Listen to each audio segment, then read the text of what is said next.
Hai, assalamualaikum warahmatullahi wabarakatuh. Jumpa lagi di channel kita, channelnya Sasesa Junior. Apa kabar nih kalian semua hari ini? Mudahan sehat terus ya. Oke, sebelum kita tonton video lebih lanjut, jangan lupa subscribe, like, komen, dan share. Check it out.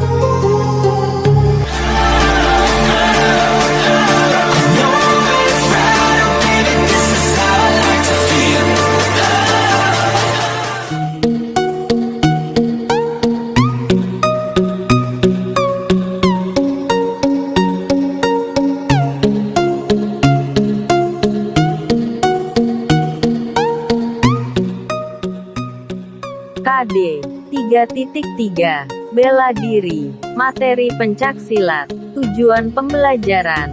Setelah mengikuti kegiatan pembelajaran pencaksilat ini, peserta didik diharapkan mampu 1. Memelihara kesehatan tubuh. 2. Menjaga kesehatan tubuh dengan menerapkan gaya hidup aktif. 3. Saat bermain menunjukkan permainan tidak curang. 4. Menjaga keselamatan diri sendiri dan orang lain selama melakukan aktivitas gerak bela diri silat. 5. Menghargai perbedaan individual selama melakukan aktivitas gerak bela diri silat. 6. Mau bekerja sama dengan guru dan teman selama melakukan aktivitas gerak bela diri silat. 7. Menunjukkan perilaku disiplin selama melakukan aktivitas gerak bela diri silat. 8. Menerima kekalahan dengan periksa diri dan menunjukkan kemenangan dengan sewajarnya. 9. Menganalisis dan mempraktikkan variasi keterampilan gerakan memukul. 10. Menganalisis dan mempraktikkan variasi keterampilan menendang. 11. Menganalisis dan mempraktikkan variasi keterampilan menangkis. 12. Menganalisis dan mempraktikkan variasi keterampilan mengelak. 13. Menganalisis dan mempraktikkan perisai dan kombinasi gerak mengelak dengan memukul. 14. Menganalisis dan mempraktikkan kombinasi gerak menangkis dan memukul. Pencaksilat atau silat adalah suatu seni bela diri tradisional yang berasal dari Indonesia.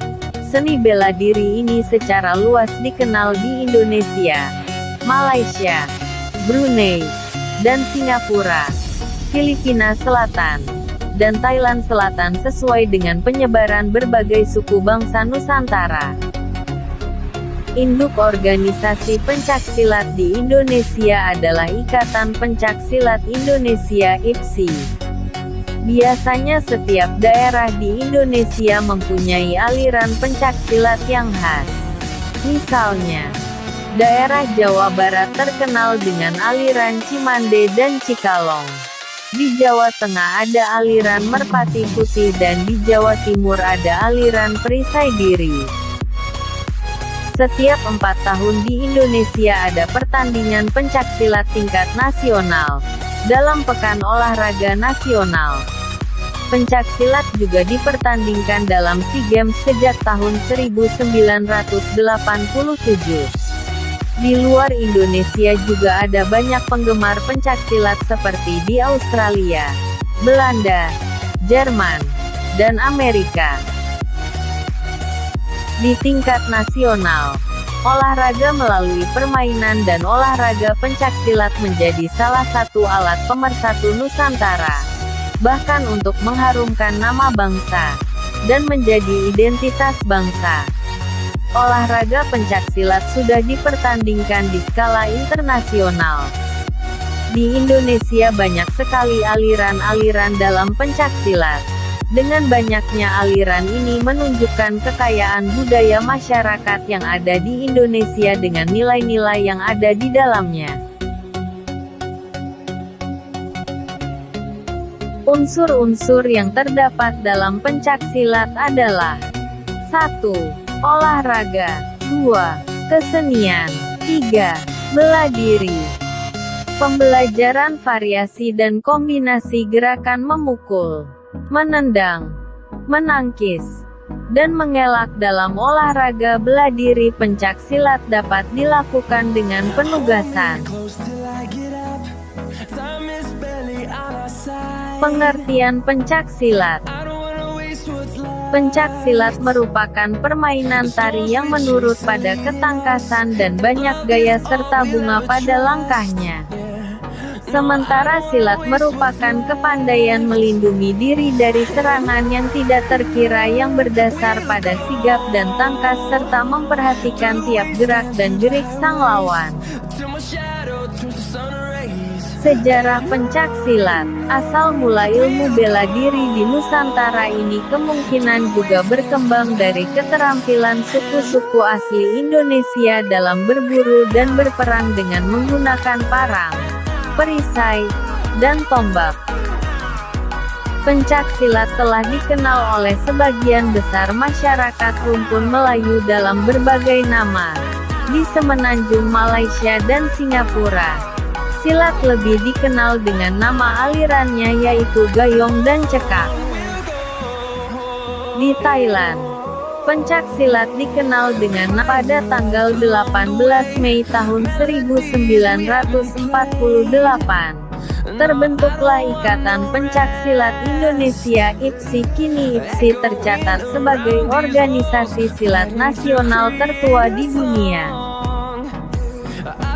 Pada tanggal 11 Maret tahun 1980, Persatuan Pencak Silat Antarbangsa Persilat didirikan atas prakarsa EDM Nalapraya Indonesia, yang saat itu menjabat Ketua IPSI. Acara tersebut juga dihadiri oleh perwakilan dari Malaysia, Singapura, dan Brunei Darussalam. Keempat negara itu termasuk Indonesia, ditetapkan sebagai pendiri persilat. Tujuan pencak silat. Berikut ini terdapat beberapa tujuan dari pencak silat, yakni sebagai berikut. 1. Sebagai tempat bagi generasi yang memiliki hobi olahraga khususnya bela diri untuk menyalurkan bakat dan minatnya. 2. Membentuk masyarakat berjiwa sehat, berpikir cerdas, berprestasi. 3. Membentuk dan mendidik kader-kader bangsa agar memiliki sikap satria, berani membela kebenaran dan keadilan, disiplin yang tinggi serta tanggung jawab lahir dan batin. 4. Mendorong dan menggerakkan masyarakat agar lebih memahami dan menghayati langsung hakikat dan manfaat olahraga pencak silat sebagai kebutuhan hidup.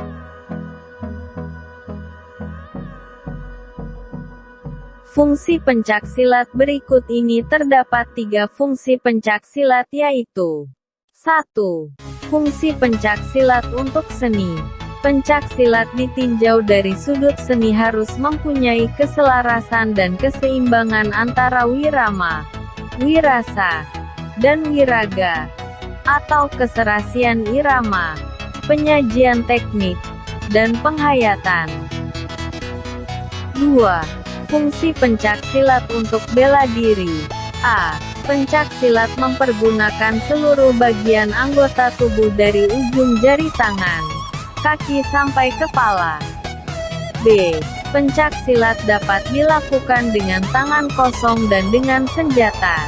C. Pencak silat tidak memerlukan senjata tertentu. 4. Fungsi pencak silat untuk pendidikan. Hasil akhir dari pengajaran olahraga pencak silat adalah kemampuan, keterampilan, dan kemantapan dalam mempertahankan dan membela diri terhadap ancaman bahaya dari dalam maupun luar, serta untuk menjamin keselarasan dengan alam sekitarnya. Teknik pencak silat. Berikut ini terdapat beberapa teknik dalam pencak silat, yakni sebagai berikut. 1. Sikap kuda-kuda. Sikap kuda-kuda merupakan sikap dasar dengan posisi kaki tertentu sebagai dasar tumpuan untuk melakukan sikap dan gerakan bela serang. Berikut teknik pencak silat pada sikap kuda-kuda. Antara lain: A. Kuda-kuda depan, yaitu dari posisi berdiri kuda-kuda salah satu kaki ditarik ke depan dengan lutut tetap ditekuk, sedangkan kaki lainnya di belakang dan berat badan bertumpu di kaki depan. B. Kuda-kuda belakang, yaitu dari posisi berdiri, salah satu kaki berada di depan, sedangkan kaki lainnya berada di belakang dan berat badan bertumpu di kaki belakang. C. Kuda-kuda tengah, yaitu sikap kedua kaki melebar sejajar dengan bahu dan berat badan ditopang secara merata oleh kedua kaki. Dapat juga dilakukan dengan posisi serong. D. Kuda-kuda samping, yaitu kuda-kuda dengan posisi kedua kaki melebar sejajar dengan tubuh dan berat badan bertumpu di salah satu kaki yang menekuk ke kiri dan ke kanan.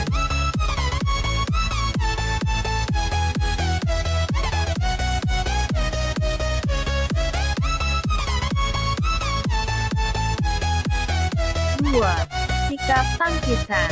Berikut ini terdapat beberapa bagian dalam sikap tangkisan. Antara lain: A. Tangkisan atas. Salah satu tangan membentuk tinju. Posisi tangan berada di depan antara ubun-ubun dan kening, dengan tujuan memberi tangkisan yang dilakukan dari bawah ke atas untuk melindungi kepala dari serangan lawan. B. Tangkisan belah tengah. Tangkisan belah tengah dilakukan dengan kedua lengan dan mengarahkan keluar. C. Tangkisan silang atas, jepit atas. Tangkisan yang menggunakan kedua lengan yang menyilang, dengan perkenaannya sudut persilangan lengan, arahnya dari atas ke bawah dan sebaliknya. D. Tangkisan luar. Tangkisan luar dilakukan dengan membuang ke arah luar. E. Tangkisan bawah. Tangkisan ini dilakukan dengan membuang arah keluar.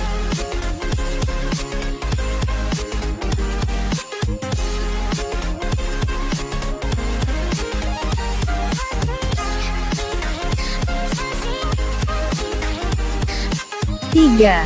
Hindaran elakan dalam pencak silat. Berikut ini terdapat beberapa bagian hindaran dalam pencak silat. Antara lain: A. Hindaran hadap. Menghindar dengan memindahkan kaki sehingga posisi tubuh menghadap lawan. B. Hindaran sisi. Menghindar dengan memindahkan kaki sehingga posisi tubuh menyamping lawan. Here we go.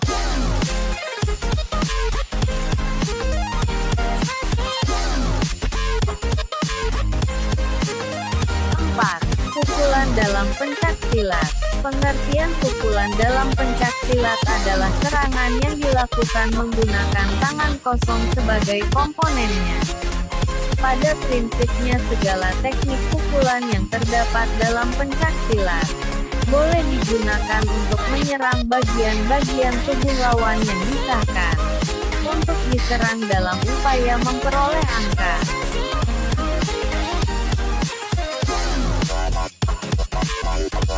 5. Tendangan dalam pencak silat. Berikut ini terdapat beberapa bagian tendangan dalam pencak silat. Antara lain: 1. Tendangan sabit. Tendangan sabit dilakukan dalam lintasan setengah lingkaran. Bagian yang dikenakan merupakan bagian punggung telapak kaki atau pangkal jari telapak kaki dengan sasaran seluruh bagian tubuh. 2. Tendangan lurus. Tendangan lurus merupakan tendangan yang menggunakan ujung kaki dengan tungkai lurus. Tendangan ini mengarah ke depan pada sasaran dengan meluruskan tungkai sampai ujung kaki. Bagian kaki yang kena saat menendang adalah pangkal bagian dalam jari-jari kaki. Posisi badan menghadap ke sasaran. 3. Tendangan T. Tendangan T hampir sama dengan tendangan lurus. merupakan menggunakan sebelah kaki dan tungkai. Lintasannya lurus ke depan dan perkenaannya pada tumit, telapak kaki, dan sisi luar telapak kaki. Tendangan ini biasanya digunakan untuk serangan samping dengan sasaran seluruh bagian tubuh.